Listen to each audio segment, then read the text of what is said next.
So kay nabalik naman ang monetization sa atong video guys, kay nahatagan ta ni Boss M og violation. So magamping na kita guys no, dili kita mag-upload anang mga video nga dili ato guys. So arita diwirada sa voice over guys. Bahala nag voice over basta original nato nga video guys. Kay sayang kayo guys kung invited na ta sa content monetization. Unya mahatagan lang day tag violation. Tan day tag stocks karon guys no. Ang atong gi-order is shades lang na siya og reading glasses guys. Kaya as you can see guys, wala na gyud tay stocks din ha guys. Hapit na jud mapugdot ang atong tindahan guys. So ginagmay lang gyud ni guys. Kay kabalo na ka sa ginagmay nga tindahan nato guys, nagsalig ra gyud ta ni lending. So dili na to na ikaulaw ng lending guys no, kay mang lending manggali ang dagkong tindahan kita pa pagkahangamay ra kaayo ni nga ato ang tindahan. So bitaw guys no, mo gini siya kinabuhi sa tindahan kung nagsalig lang tag utang. Bitaw guys, naagi tay lending guys, pero ginagmay ra ng atong lending no. So kung maimpaso na siya guys, sumurot-hurot na ng atong display din ha, and then kung mag-renew ta, syempre mabalik na sad ng atong stocks guys. Kay kanitong tindahan guys, pang survival ra gyud ni siya no, pamalit bugas og sudan. Ug uban pang inadlaw-adlaw natong panginahanglan. Oo, so mo rin itong gi-order guys, shade C. O di ba mga gwapa kay itong mga shades mo niya sellable na tong item guys, nga dili ni siya pwedeng mahutdan.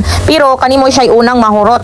O nasa tayo reading classes guys padako sa litra guys. So kung kinsa tong dili kay makaklaro nag litra guys, pwede ra gyud mo mamalit diri. Unya, pwede ra sad mo maka-order og online guys. Kabalo na mo, gamit kay ni siya nga reading classes guys. Labi na parehas na tong mga nag-vlog kunuhay, mag-edit og mga pictures or mga video. Unya dili ta kaklaro og litra guys. So kanimo yung makatabang kayo nato guys reading classes. Barato ra gyud ni siya kayo guys. Charot, promote yan. So mo rin na itong mga display sa gamay natong tindahan guys. Natin mga fashion accessories, mga relo guys, sari-sari na siya guys. So napa siya display sa gawas guys, kay dili gid na siya pwedeng mahutdan no. Pero sa sulod nahutdan na kita sa mga reading glasses og shades guys, kay mo jud na sellable na tong item guys. So napa daytay ginagmayng cellphone accessories. Maro to siya guys. Salamat sa pagtanaw.